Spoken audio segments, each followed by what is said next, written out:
Alléluia. Est-ce qu'il y a quelqu'un qui est dans la joie ce matin? J'aimerais que tu te lèves et que tu acclame le Seigneur.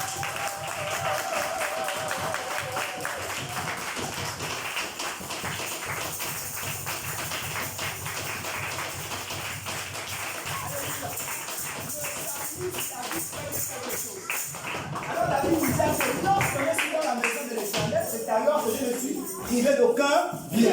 Alléluia. Amen. Et je crois que ce matin, le Seigneur veut te remplir de ses mains. Amen. Amen. Sans plus tarder, je voudrais que nous lisons 2 passages bibliques. Ésaïe, chapitre 6, à son verset 8. Et une autre personne va apprêter Ézéchiel, chapitre 22, à son verset 30. Ésaïe 6, verset 8.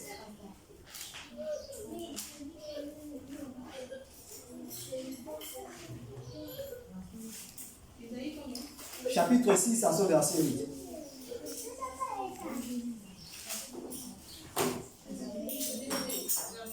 Oui. C'est la parole de Dieu dans Ésaïe 6 à son verset 8. Puis j'ai entendu la voix de Jéhovah qui disait: Qui enverrai-je et qui ira pour nous? Alors j'ai dit: Me voici, envoie-moi. Amen. Alors ici, c'est le prophète Ésaïe ici qui répond à l'appel venant de l'Éternel. Le passage nous fait comprendre que j'entendis la voix. Donc, Ésaïe a entendu la voix. J'ai entendu la voix du Seigneur disant: Qui enverrai-je et qui marchera pour nous? Je répondis, dit Ésaïe: Me voici, envoie-moi. Alléluia. Écoutez, lorsque quelqu'un pose une question en soi-même, mais qui enverrai-je? C'est-à-dire que ce dernier, après même avoir vérifié au milieu des hommes, au milieu des chrétiens, quelqu'un qui va se lever pour sa cause, pour la cause du royaume. Et lorsque Dieu regarde au milieu des hommes, et lorsque Dieu regarde au milieu de cette génération, chacun est concentré sur ses objectifs. Bien qu'étant l'église, mais nous mettons premièrement en avant d'abord notre objectif, ce que nous voulons. Personne ne se concentre sur ce que Dieu veut. Amen.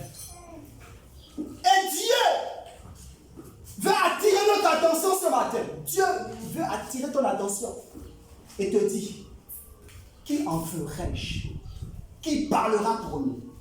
Lorsqu'il dit qui parlera pour nous, il parle de la bouche par laquelle nous devons parler. Amen. Amen. C'est au travers de la bouche que nous prêchons l'évangile et que nous voyons les païens se convertir. C'est au travers de la bouche que nous chantons afin que les cœurs des païens, les cœurs des croyants se donnent entièrement au Seigneur Jésus. C'est au travers de la bouche que nous fléchissons genoux et que nous intercédons afin que les flèches de l'ennemi n'atteignent pas le peuple, la bouche. Amen. Dieu ce matin te dit qu'il parlera pour moi. Tellement Dieu n'en trouve pas. Peu de personnes prêtent attention aux paroles de l'Éternel. Peu de personnes prêtent attention aux paroles de l'Éternel. Ésaïe dit: J'entendis la voix du Seigneur. La première chose avant de répondre à l'appel, c'est d'entendre d'abord la voix. Or, personne ne peut entendre la voix sans être dans la présence de Dieu. Je ne suis pas en train de te dire de venir à l'église, mais je suis en train de te dire d'être dans la présence de Dieu. Or, la présence de Dieu requiert premièrement d'abord que je renonce d'abord à ma vie, que je renonce d'abord à mes priorités et que je mette d'abord les priorités du Seigneur en avant. Amen. Ainsi est la condition sine qua non pour entendre la voix. Alléluia. Amen. Et plusieurs personnes dans les assemblées entendent la voix du Seigneur, Le Seigneur crie dans nos assemblées, il crie dans les rues, il crie même dans les télévisions. Le Seigneur crie: Mais qui en ferai-je? Qui parlera pour moi? Le Seigneur, au nom de lui, parle, mais qui en ferai-je? Bien qu'il a investi des hommes et des dons et des talents, mais nous croyons que les dons que Dieu a mis pour nous, que les dons que Dieu a mis en nous, ces dons sont placés dans nos vies pour décorer simplement nos corps. Or, le don révèle la mission. Quand tu réalises que Dieu t'a investi d'un don, tu comprends que j'ai certainement une mission venant de l'Éternel. Car le don n'est pas inutile, mais le don révèle qu'il y a quelque chose d'utile à faire pour les causes du ciel. Alléluia. Amen. Et Dieu dit, qui enverrai-je? Qui parlera pour nous? Lorsqu'il dit le nous ici, lorsque la parole dit du nous ici, ça veut simplement dire, Dieu dit, mais qui parlera pour les causes de l'église? Mais qui fléchira les genoux afin de voir les hommes se convertir, rentrer à l'église et d'aller au ciel? Mais qui? Quelles sont cette catégorie de personnes qui diront oui au Seigneur? Quelles sont ces catégories de personnes?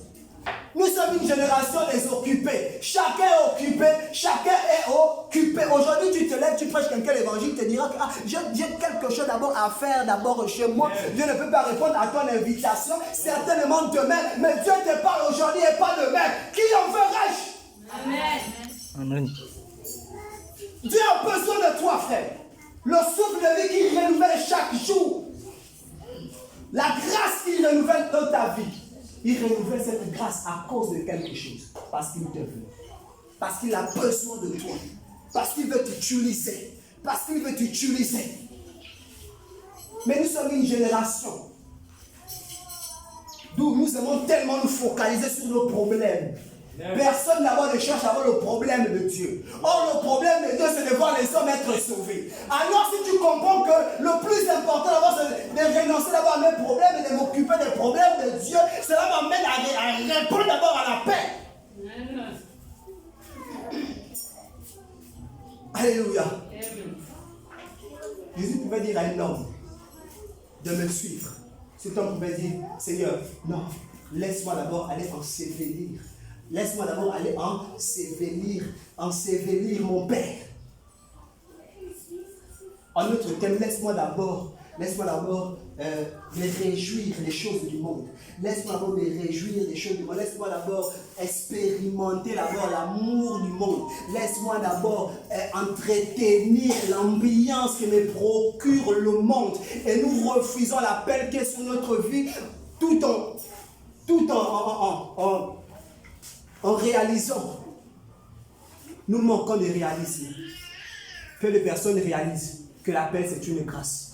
L'appel c'est une grâce. Il y a des personnes qui ont désiré être appelées de Dieu mais n'ont pas eu la grâce d'être appelées. Mais toi, Dieu t'a fait grâce d'être appelé, mais tu joues avec l'élément qu'on appelle la grâce. Je tiens à te dire ce matin que la grâce n'est pas un mérite. Ce n'est pas parce que tu t'es bien comporté que Dieu t'a fait la grâce de son appel, mais c'est parce qu'il t'a fait grâce. C'est parce qu'il a porté son choix. C'est à cause de l'amour qu'il a pour toi qu'il t'appelle à son service. Alléluia. Amen. Dieu te dit ce matin, Dieu va parler à une femme ce matin. Dieu va parler à un homme et Dieu dit, qui enverrai-je et qui parlera pour nous. Est-ce qu'il y a un Esaïe ce matin, frère? Amen. J'aimerais m'adresser à un Esaïe ce matin. Amen. Parce que Esaïe, lorsqu'il écoute la voix, automatiquement, il dit, Seigneur, mais voici, envoie-moi. Les Esaïe ne se contentent pas simplement d'écouter et retournent à vaquer à leurs préoccupations. Les Esaïe, lorsqu'ils écoutent la parole, automatiquement, la parole lui emmène à obéir à cette parole. Esaïe n'a pas ramené à demain l'appel du Seigneur. Lorsqu'il a écouté seulement la parole du Seigneur, lorsqu'il a écouté l'interpellation venant du Seigneur, Esaïe a dit, Seigneur, me voici, envoie-moi. Me voici, envoie-moi. Et rares sont ces personnes qui disent, Seigneur, me voici, envoie-moi. Amen. Amen. Me voici et envoie-moi. Esaïe n'a pas dit, écoutez, Esaïe n'a pas dit, Seigneur, me voici. Mais il a dit, me voici et envoie-moi. Or, il y a des personnes qui se contentent simplement de dire au Seigneur, me voici. Amen. Or, le me voici, c'est lorsque tu es constamment dans la présence du Seigneur et tu ne prêtes guère au fait d'être envoyé par Dieu. Tu te contentes simplement de dire, Seigneur, me voici. Tu es toujours dans sa présence. Tu es toujours dans sa présence, mais les choses du Seigneur ne t'intéressent pas. Toi, tu préfères seulement regarder les choses du Seigneur. Or que Dieu t'a suscité à être utilisé par lui. Amen. Dieu, ce matin, Amen. Car Esaïe complète les deux mots, me voici et envoie-moi. Oui, je me présente dans ta présence. Amen. Et je me dispose aussi pour te servir. Amen.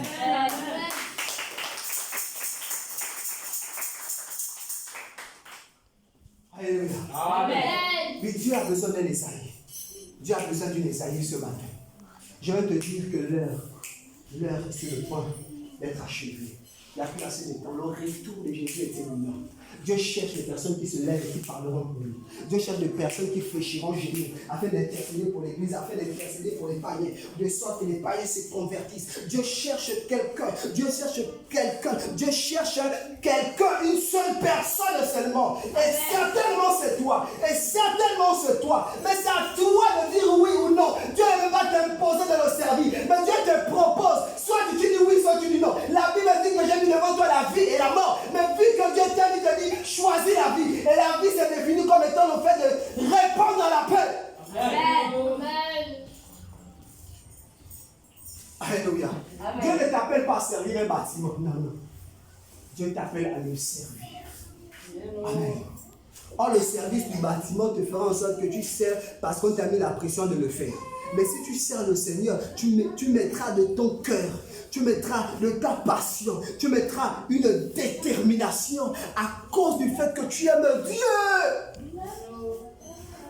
Dieu cherche des amoureux et non des religieux. Car la religion fait en sorte que je viens parce qu'on m'a invité, je viens parce que, bon, c'est dimanche quand même, il est quand même important d'aller quand même à l'église. Non, non, non, non, non. Dieu aimerait que ce matin, que cette conception de voir les choses disparaisse de notre conscience, car il a besoin de nous. Car il a besoin de nous. Écoutez, la Bible dit que personne ne vient à lui si c'est lui qui nous a.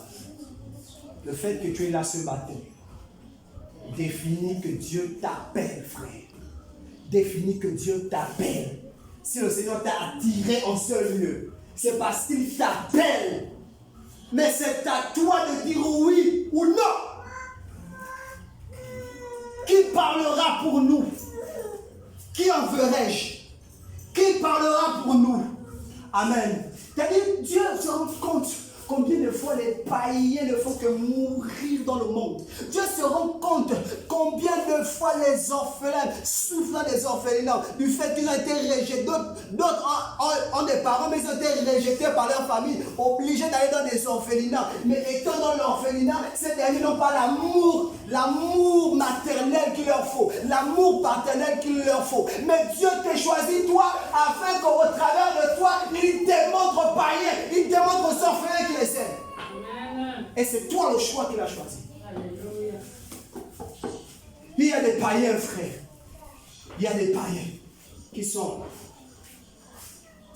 dans l'influence de la drogue, qui sont dans l'influence de la prostitution. On lui donne, elle a envie d'abandonner la prostitution, mais elle a du mal. Elle prend une décision aujourd'hui, non. J'en ai assez de vendre mon corps. Mais les liens de la prostitution la réclament et elle retourne encore dans ses vices. Et lorsque Dieu regarde ça, il fout le milieu des hommes. Mais qui vais-je envoyer pour ces jeunes filles? Qui vais-je envoyer pour ces jeunes garçons, frère? Quelqu'un qui, à cause de l'influence de la drogue, quelqu'un qui se détruit lui-même avec des injections. Il voit comment son corps maigrit chaque jour. Chaque jour, il ne fait que maigrir. Mais cela ne l'empêche encore de s'injecter encore, de se mettre un poison dans son sang. Mais qu'est-ce qui fait en sorte que ce dernier se tue lui-même? L'influence du monde, l'influence des ténèbres. Et Dieu cherche un homme, Dieu cherche un homme, afin qu'au travers de cet homme, ces derniers soient délivrés. Amen. Et cet homme, c'est toi. Cette femme, c'est toi. Cette femme, c'est toi. Qui va se lever et qui parlera pour nous. Qui va se lever et qui parlera pour nous. Qui va se lever et qui parlera pour nous, pour la cause de l'Église. Est-ce qu'il y a un volontaire? Est-ce qu'il y a un volontaire? Est-ce qu'il y a un volontaire, bien-aimé? Le choix de Dieu ne repose pas sur le nombre de diplômes ou sur l'âge que nous avons. Le choix de Dieu repose sur celui qui prend la décision de répondre à l'appel. Même si tu n'es pas le choix de Dieu, mais si tu réponds à l'appel, tu deviendras le choix de Dieu. Ainsi, les animaux n'avaient pas été choisis pour entrer dans l'arche. C'était les hommes qui étaient choisis pour entrer dans l'arche. Mais du fait que les hommes ont refusé de rentrer dans l'arche et que les animaux se sont disposés à rentrer dans l'arche, ce sont les animaux, frères, qui ont expérimenté les bienfaits de l'arche.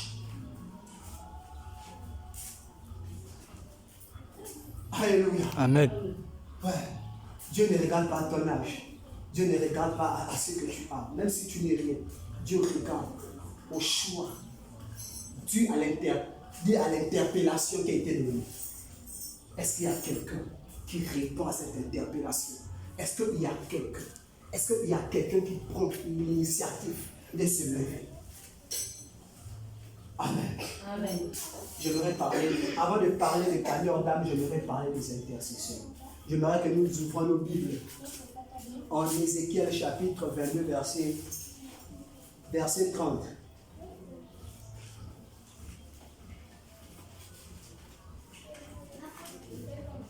Ézéchiel chapitre 22, verset 30.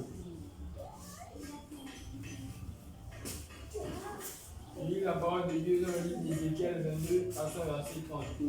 J'ai cherché parmi eux un homme qui élèvera la clôture et qui se tiendra à la brèche devant moi pour la terre, afin que je ne la détruise point. Mais je n'en ai pas trouvé. Je continue. Non, c'est bon, frère. Alors ici, Dieu cherche un homme qui va élever un mur. Écoutez, dans une assemblée qui n'a pas d'intercession, cette assemblée ne connaîtra aucune puissance. Les effets spirituels ne se feront pas ressentir dans cette assemblée. Pourquoi? Parce que dans cette assemblée, il n'y a pas des intercesseurs. Et Dieu ce matin cherche deux catégories de personnes. Il cherche les gagneurs d'âme et il cherche les intercesseurs. Regardez, dans les anciens temps, dans les villes anciennes, qu'est-ce qu'on faisait pour les villes, pour garder la ville? On montait des murailles. Et en haut de ces murailles, il y avait des brèches. Et les soldats se mettaient entre les brèches afin de veiller, de sorte que l'adversité ne riposte pas, afin que les flèches de l'adversité ne les atteignent pas. Donc ils avaient pour mission de veiller. Alléluia. Et les sentinelles qui veillaient sur la ville étaient constamment en éveil.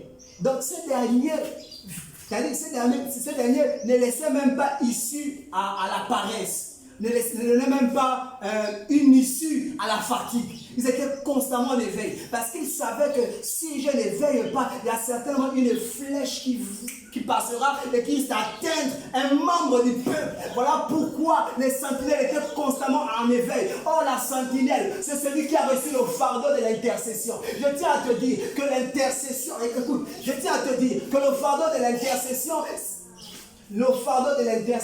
ce n'est pas d'avoir une communauté. Le fardeau de l'intercession, c'est celui qui a reçu un fardeau dedans de lui, qui voit comment les hommes périssent, qui voit combien de fois les choses n'avancent pas. Et le fait qu'il voit que les choses n'avancent pas, cela cause dans son cœur un remords. Et il prend l'initiative de fléchir, gémir et d'intercéder pour le peuple. L'intercesseur n'a pas besoin d'un titre et un grade. L'intercesseur a juste besoin d'un fardeau. L'intercesseur n'a pas besoin d'un comité, l'intercesseur a besoin de l'intimité. L'intercesseur n'a pas besoin d'être connu car il a pour mission de faire connaître ceux qui ne sont pas connus de Dieu. L'intercesseur, c'est celui qui n'a pas besoin du programme d'abord de l'intercession, mais c'est celui qui se donne un programme d'intercession à l'égard de l'église. Et Dieu cherche des intercesseurs. Dans une église où il n'y a pas d'intercesseur, Satan va se manifester. Dans une église où il n'y a pas d'intercesseur, Satan va jouer.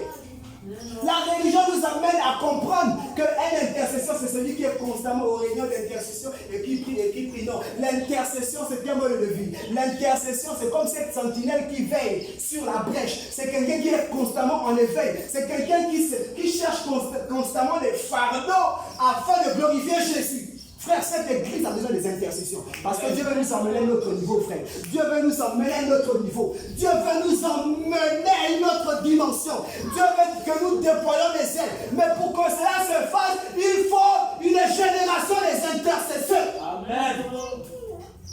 Des personnes qui ne prient pas pour prier, frère. Des personnes qui ne prient pas seulement lorsqu'il y a réunion d'intercession.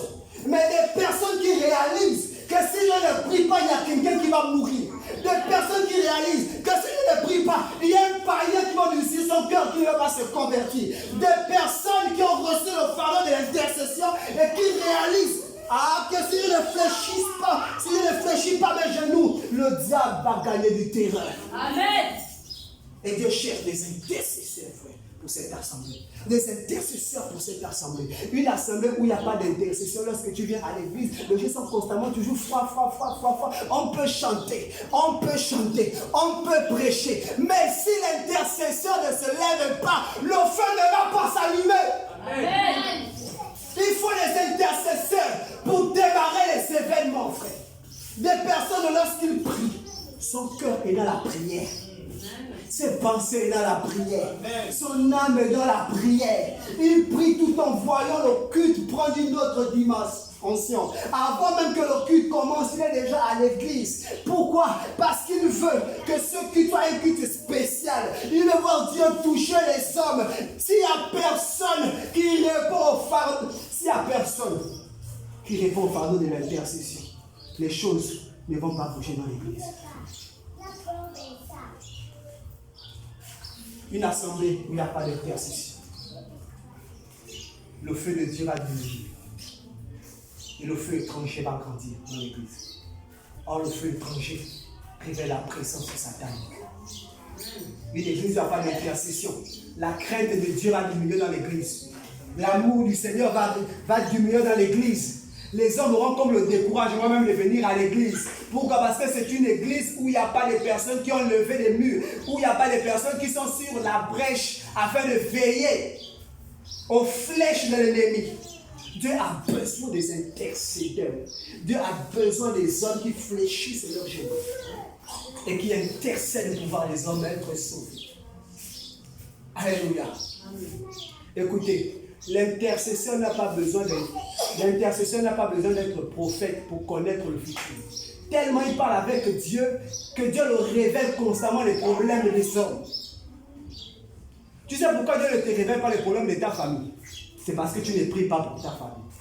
Tu sais pourquoi les ténèbres règnent dans ta famille? C'est parce que tu ne t'es pas élevé dans la prière pour ta famille. Tu sais pourquoi il y a certains jours, certaines malédictions qui pèsent dans notre famille. C'est parce que ceux à qui Dieu a choisi au sein de cette famille, au milieu de cette famille, ne se lèvent pas. Tant que tu ne te lèves pas, Satan va remporter dans ta famille. Tant que tu ne te lèves pas, il y a des choses qui ne bougeront pas dans ta famille. Car si Dieu t'a choisi, c'est parce qu'il veut passer par toi afin de toucher par ta famille. Tu es la clé par laquelle Dieu a suscité pour ouvrir les portes au sein de ta famille. Mais si celui qui a été choisi ne répond pas à l'appel, mais Satan va répondre d'une autre manière, mais au moyen de la destruction. Amen. C'est là où vous voyez les hommes meurent n'importe comment dans les familles. Quelqu'un qui n'était pas malade, il meurt. Tu prends le taxi, accident. Pourquoi? Parce que celui qui a été choisi ne répond pas à l'appel. Et au dernier jour, Dieu te demandera des comptes. Parce qu'il a porté son choix sur toi. Et qu'il voulait passer par toi pour toucher cette famille. Mais tu ne fais rien pour ta famille. Tu ne fais rien pour ta famille. Tu ne fais rien. Et tu te dis au-dedans de toi, mais Dieu ne me révèle jamais, Dieu ne me révèle jamais. Parce que tu ne pries pas. Parce que tu ne te positionnes pas comme étant une sentinelle. Voilà pourquoi Satan agit dans ta famille. Il y a rarement de conversion dans ta famille. C'est parce que toi, la sentinelle, tu ne te lèves pas. Tu te concentres d'abord sur tes problèmes. Tu te concentres d'abord sur toi-même. Mais tu oublies le rôle que Dieu t'a donné. La société ne peut te donner un rôle.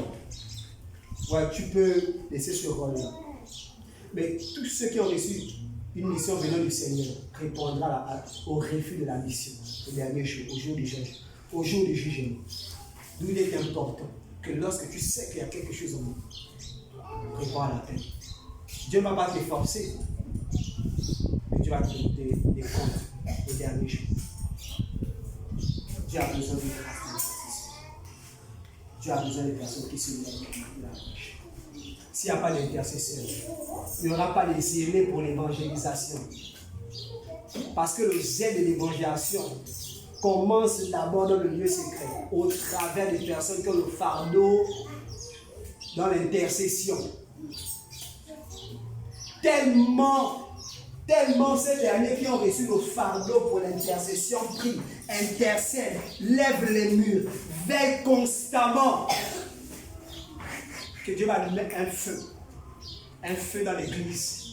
Et des hommes vont se lever, vont proclamer Jésus dans les carrefours, vont proclamer Jésus dans les lycées, vont proclamer Jésus dans les lieux professionnels, dans les lieux de travail. Ils vont proclamer Jésus. Mais pour que cela se fasse, il faut que l'intercédeur démarre les événements. Où sont ces grâces de l'intercession? Tu es où? Que Dieu a choisi. Tu es où? Qui en veux-je? Qui en veux-je? Qui en veux-je? Tu sais au-delà de toi que Dieu t'a mis un fardeau. Et ici, on sait qu'il y a des personnes que Dieu a donné le fardeau de l'intercession. Au-delà de toi, tu sais que Dieu t'a donné un fardeau. Mais bien qu'ayant le fardeau, tu décides quand même de te donner un repos. Car non, la semaine-là, je ne vais pas prier. La semaine-là, je ne vais pas prier. Et la semaine que tu décides de ne pas prier, c'est la semaine où Satan travaille pour détruire les âmes, afin que ces âmes-là partent en enfer. Oh non, là, je ne me sens pas, je ne sens pas la chose de Dieu. Mais pendant que tu ne sens pas la chose de Dieu, il y a un corbillard qui passe. Et ces derniers-là sont morts dans le péché. Donc, ils ont été gagnés au Seigneur. Parce qu'il y a quelqu'un qui n'a pas prié. Parce qu'il y a quelqu'un qui n'a pas prié. Parce qu'il y a quelqu'un qui n'a pas prié. Comment savoir que tu as l'appel à l'intercession? C'est une question. L'appel à l'intercession se fait ressentir lorsqu'au-dedans de toi, quand tu marches à la route, tu vois des hommes dépourvus d'essence qui tendent à cause de l'alcool au-dedans de toi. Tu dis, Seigneur, aide ces personnes. Tu vois des jeunes filles se livrer à la prostitution et tu as mal dans ton cœur. Tu as mal dans ton cœur. Tu as mal dans ton cœur. Et quelque chose au-dedans de toi te dit, il faut prier pour ces derniers. Mais tu donnes de l'espace à la fatigue et à la lourdeur. Tu ne réponds pas à l'appel. Tu ne réponds pas à l'appel. Écoutez, lorsqu'un enfant naît, le père et la mère ont pour mission d'inculquer des valeurs à cet enfant, des valeurs venant de celui qui a créé l'enfant. Chaque père et mère, un père et une mère, a le devoir de communiquer les valeurs divines à cet enfant. Parce que le père n'est pas le propriétaire de l'enfant, le propriétaire de l'enfant, c'est Dieu. Voilà pourquoi si un père t'interdit de venir à l'église, rappelle-le, mais qu'est-ce que mon propriétaire pense d'une telle décision?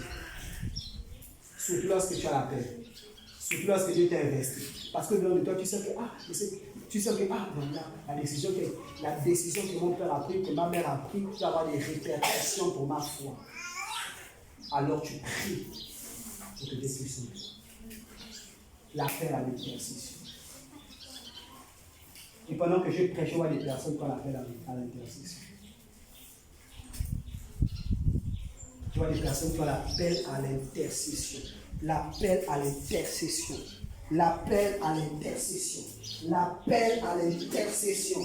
L'appel à l'intercession. L'appel à l'intercession. J'ai mis devant toi mon fardeau. Je te connais par ton nom. Je t'ai investi de tes grâces. Je t'ai investi de ma puissance. Je prie maintenant dans le nom de Jésus-Christ de Nazareth. Que toute distraction s'éloigne de toi. Dans le nom de Jésus-Christ de Nazareth. Je proclame que la vie de Dieu illumine ton être dans le nom de Jésus. Je renouvelle ses forces parce que j'ai été choisi au milieu de cette génération afin que par toi les multitudes de personnes se convertissent. Au travers de ta bouche, j'ai choisi de sélectionner des personnes pour le ciel. Des personnes que j'ai choisies afin d'écrire leur nom dans le livre de vie. Tu n'es pas n'importe qui au milieu des hommes. Tu es ma servante.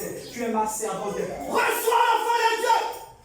Maintenant, au nom de Jésus-Christ de la reçois l'enfant de Dieu. Je te connais par ton nom, je te connais par ton nom, je te connais par ton nom. Je t'ai choisi. Alors que tu te sous-estimes du fait que tu as l'impression que tu es inutile au milieu des hommes. Et moi, je t'ai choisi comme étant utile. Ne regarde pas ce que tu penses de toi. de toi qui a été choisie afin d'être intercédeuse pour ta famille.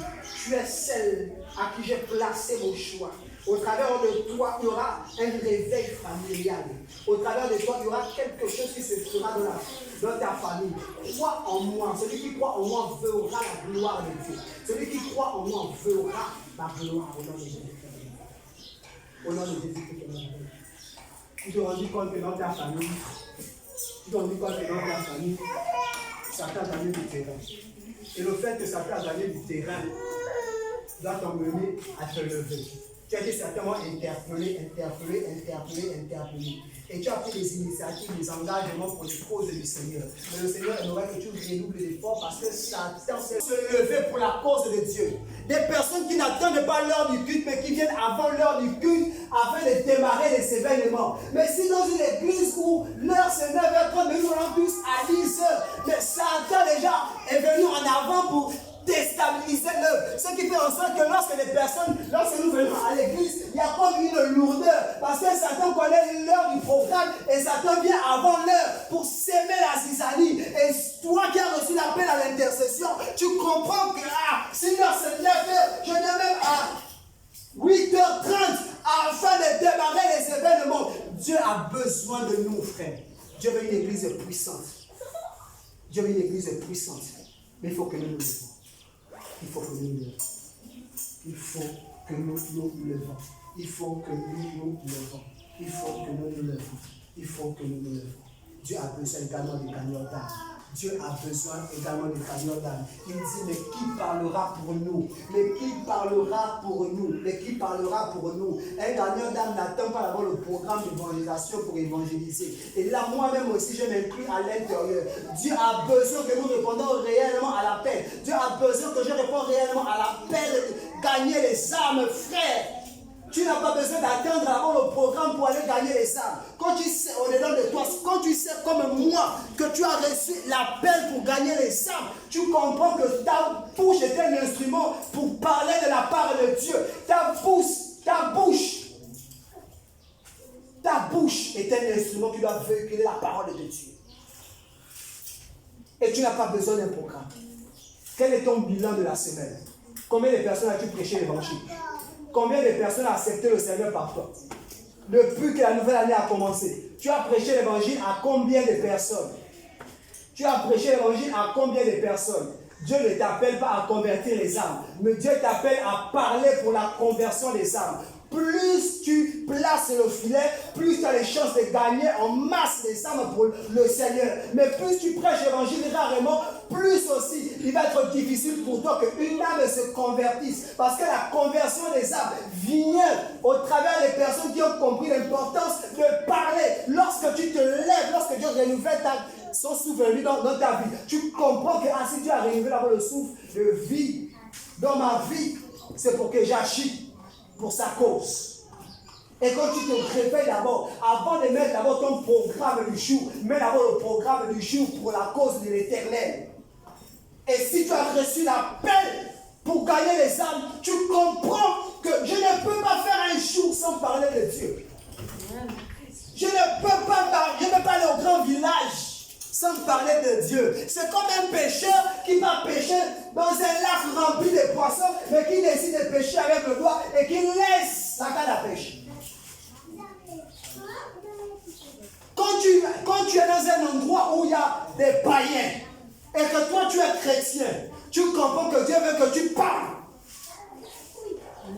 Pas que tu convaincs, mais que tu parles. Parce qu'au milieu de ces hommes, il y a quelqu'un qui écoutera ce que tu diras. Ne te laisse pas dire qu'à ces gens-là, ils sont trop enfoncés dans leur vie. Non. Parle seulement. Ta bouche est une sémence. Ta bouche est une sémence. Ta bouche est une sémence. Et Dieu veut ensemencer un cœur au travers de toi. Dieu veut parler un cœur au travers de toi. Mais si tu ne parles pas, les cœurs vont demeurer arides. Parce que tu es la sémence que tu l'as donnée afin que Dieu arrose le cœur de ses païens. Dieu a besoin de toi.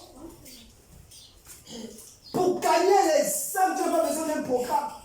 Tu ne peux pas passer toute une journée chez toi. Si tu penses à ta vie et tu oublies qu'il y a certainement quelqu'un qui paye.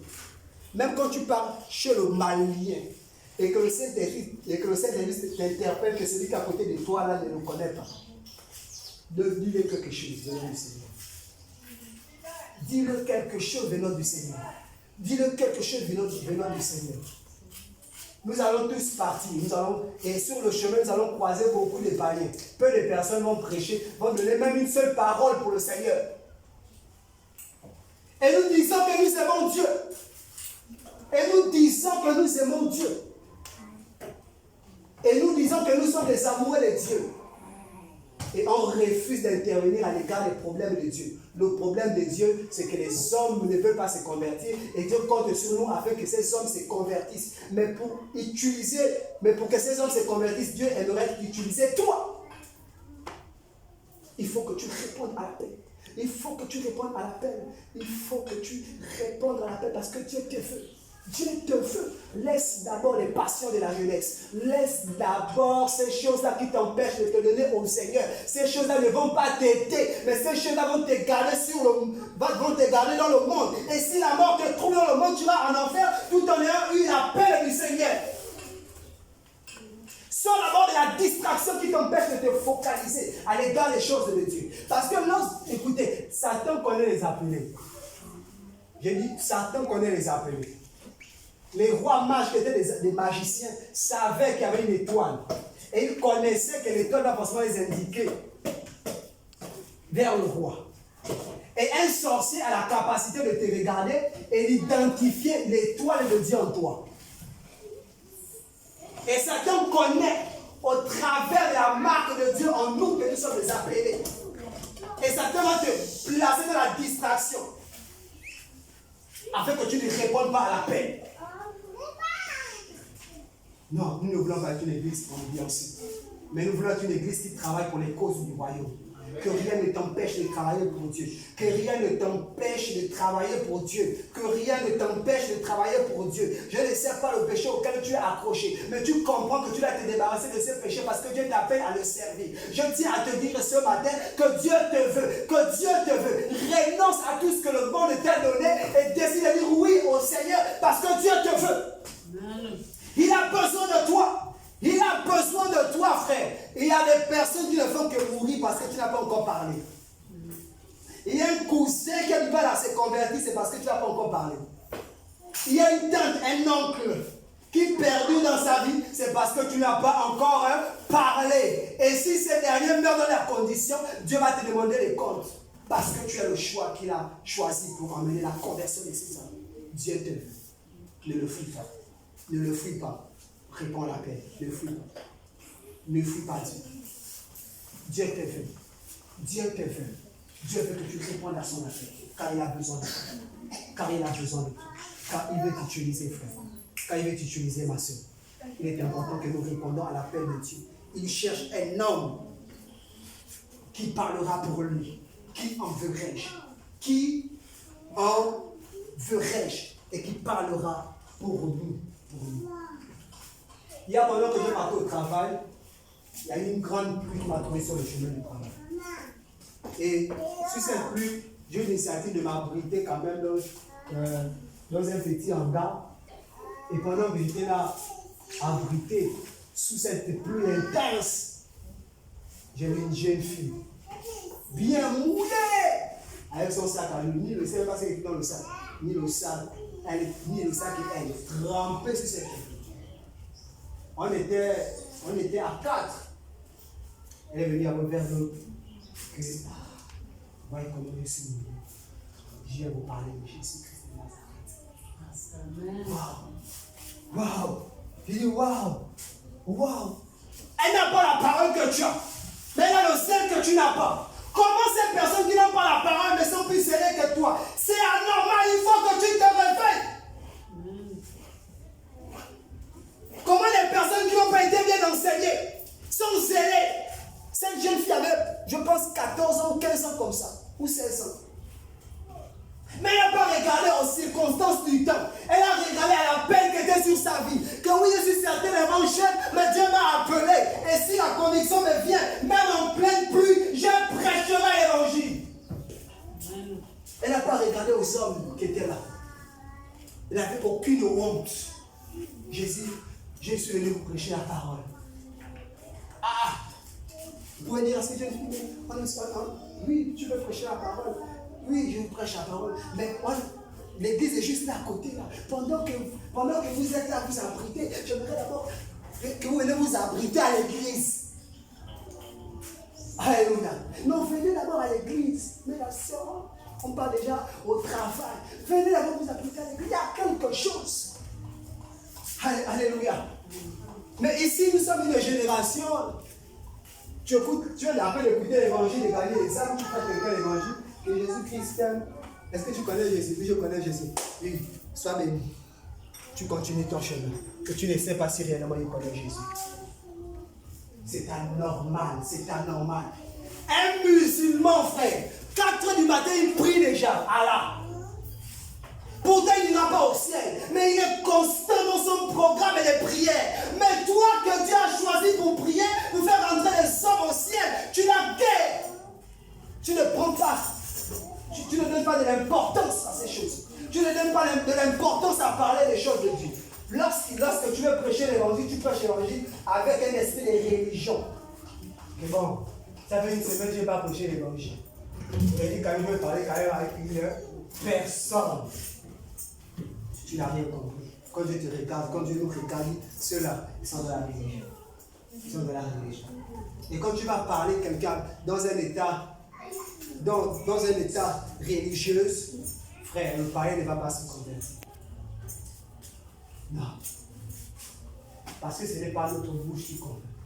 Mais c'est ceux qui sortent de nous au travers de l'esprit qui amènent le païen à la conversion. Et lorsque tu es en accord, lorsque ton cœur est en accord à la volonté du Saint-Esprit, il y aura des conversions. Où tu te lèves, tu dis Seigneur, aujourd'hui il y aura des âmes qui vont se convertir. Aujourd'hui il y aura des personnes qui se convertiront. Et lorsque tu pars sur le terrain, tu es zélé et déterminé de voir les âmes converties. Et Dieu va t'utiliser. Dieu va t'utiliser. Dieu va t'utiliser. Dieu va t'utiliser. Révoltons-nous. Un musulman, lorsque son heure de prier est arrivée, et que tu es venu payer le riz à l'intérieur de sa boutique, va demander avant que attends là-bas, je vais d'abord prier.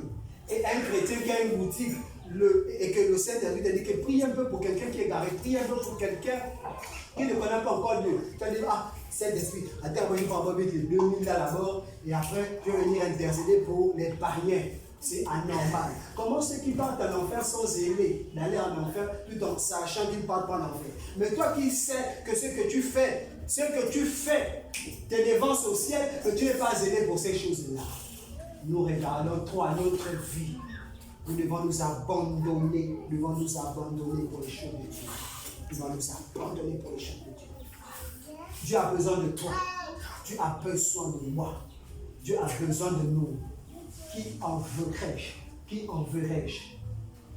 J'aimerais que tu comprennes que ce message ne vient forcer personne. Non. Ce message est pour ces personnes qui réalisent que Dieu les a. Ce message est pour les personnes qui réalisent l'œuvre de la croix. Qu'il y a quelqu'un qui a payé le prix pour moi à la croix. Il y a quelqu'un qui est mort pour mes souffrances.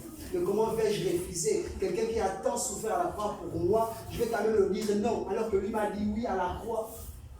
Bien qu'avec un seul chemin, tous les hommes partaient en enfer. Tous ceux qui croyaient, tous ceux qui avaient cru en Dieu, dans l'ancienne alliance, partaient en enfer. Mais Jésus lui est venu porter la croix pour que l'humanité soit sauvée en lui. Et quelqu'un qui est venu porter la croix, quelqu'un qui est venu porter les souffrances, pour nous, nous allons le dire non. C'est injuste de notre part. Il a tout payé pour nous. La seule chose qu'il nous demande, ce n'est pas qu'il ne peut pas le faire, mais il désire que nous participons pour la cause du ciel. Il te dit ce matin, qui enverrai-je? Vas-tu répondre à l'appel ou vas-tu devenir ta Alléluia. J'aimerais que tu pries, que tu fais ce message. Et t'invite à te lever.